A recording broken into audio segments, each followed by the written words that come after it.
మీరు GPay, PhonePe లాంటి UPI apps వాడుతున్నారా? ఈ యాప్స్ను ఉపయోగించి మీరు విచ్చలవిడిగా పేమెంట్స్ చేస్తున్నారా? అయితే ఇకపై మీరు యూపీఐ యాప్స్పై ఆధారపడి పేమెంట్స్ చేయడం కష్టమే. ఎందుకంటే ఆ కేటగిరీకి చెందిన యూపీఐ ఐడీలు ఇకపై పనిచేయవు.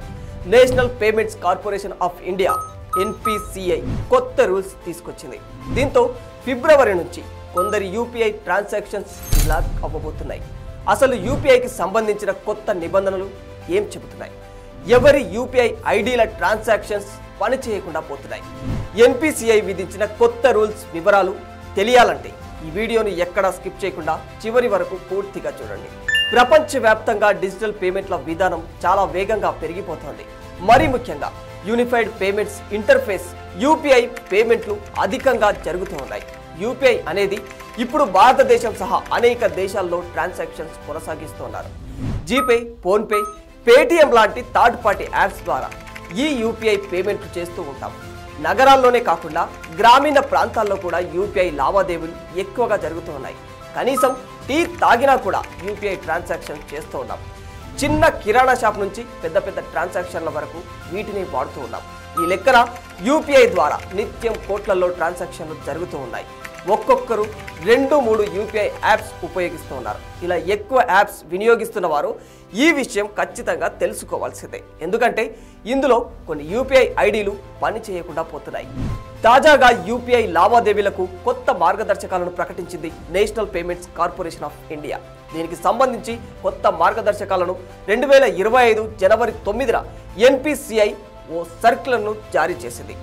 యూపీఐ ఐడి సాధారణంగా ఆల్ఫా న్యూమెరిక్లు అంటే సంఖ్యలు, అక్షరాలతో మాత్రమే ఉంటాయి. కొన్ని సందర్భాల్లో ప్రత్యేక అక్షరాలతో ఐడీలు ఉంటాయి. అయితే తాజాగా కేంద్రం జారీ చేసిన సర్క్యులర్ ప్రకారం ఐడీకి సంబంధించి ఫిబ్రవరి 1 నుంచి ప్రత్యేక అక్షరాలతో ఉన్న ఐడీల లావాదేవీలను నిలిపివేస్తూ ఉంది. నిబంధనల ప్రకారం ఆల్ఫా న్యూమరిక్ అక్షరాలతో ఐడీలు ఉన్న కస్టమర్లు మాత్రమే ఇప్పుడు యూపీఐ ద్వారా ఆర్థిక లావాదేవీలు చేయగలరు.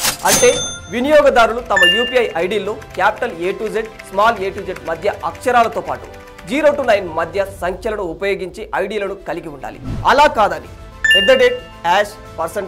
స్టార్ లాంటి స్పెషల్ క్యారెక్టర్లు ఐడీలుగా ఉంటే ఇకపై ఇలాంటి వారికి లావాదేవీలు చేయడానికి వీలుండదు. ఈ నిబంధనలను పాటించని ఐడీలను NPCI బ్లాక్ చేయబోతోంది. అలాగే ఎక్కువ కాలం వినియోగించని ఇనాక్టివ్ యూపీఐ ఐడీలను కూడా NPCI బ్లాక్ చేస్తుంది. ఏడాదికి పైగా యూపీఐ ఐడీలతో ఎలాంటి ట్రాన్సాక్షన్లు జరగకపోతే వాటిని ఇనాక్టివ్ యూపీఐ ఐడీలుగా ప్రకటించబోతుంది. అలాంటి ఐడీలన్నీ కూడా ఇకపై పని చేయకుండా పోతాయన్నమాట. ఇదంతా కూడా యూపీఐ చెల్లింపుల భద్రతను పెంచేందుకే ప్రభుత్వం ఈ కఠిన నిర్ణయాలను తీసుకుంది. అక్రమ లావాదేవీలను నివారించడం, సాంకేతిక ప్రమాణాలను మెరుగుపరచడమే దీని ముఖ్య ఉద్దేశం. సాధారణంగా మొబైల్ నెట్వర్క్ మార్చినప్పుడు, కొత్త ఫోన్ నెంబర్ తీసుకున్నప్పుడు యూపీఐ ఐడి బ్యాంకు ఖాతాకు లింకు చేయడం మర్చిపోతూ ఉంటారు. రాయి నిబంధనల ప్రకారం ఇనాక్టివ్ ఫోన్ నెంబర్లను 90 రోజుల తర్వాత కొత్త వారికి కేటాయిస్తూ ఉంటారు టెలికాం సంస్థలు. దీంతో బ్యాంకు ఖాతా, యూపీఐ ఐడీలకు సమస్యలు తలెత్తే అవకాశాలుంటాయి. అప్పుడు కొత్త వారికి మీ యూపీఐ బ్యాంక్ ఖాతాల యాక్సెస్ లభిస్తుంది. దీంతో మోసాలకు పాల్పడే ప్రమాదం కూడా ఎక్కువైపోతూ ఉంటుంది. అటువంటి సమస్యలకు చెక్ పెట్టేందుకే ఈ ఇనాక్టివ్ యూపీఐ ఐడీలను బ్లాక్ చేస్తుంది NPCI.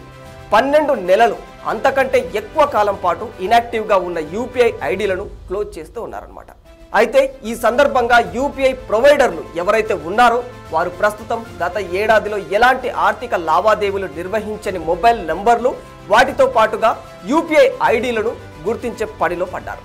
గుర్తించిన తర్వాత ఇలాంటి ఇనాక్టివ్ యూపీఐ ఐడీలను ఇన్వర్డ్ క్రెడిట్ ట్రాన్సాక్షన్లను బ్లాక్ చేస్తారు. యూపీఐ మ్యాపర్ నుంచి రిజిస్టర్ చేస్తారు. అయితే ఇలా ఇనాక్టివ్ అయినా కూడా కంగారేమీ లేదు, మళ్ళీ యాక్టివ్ చేసుకోవచ్చు. దానికోసం యూపీఐ యాప్లలోకి వెళ్ళి బ్యాంక్ ఖాతాకు లింక్ అయిన మొబైల్ నెంబర్ ద్వారా మళ్ళీ రిజిస్టర్ చేసుకోవచ్చు. For more videos like this, subscribe Big TV channel.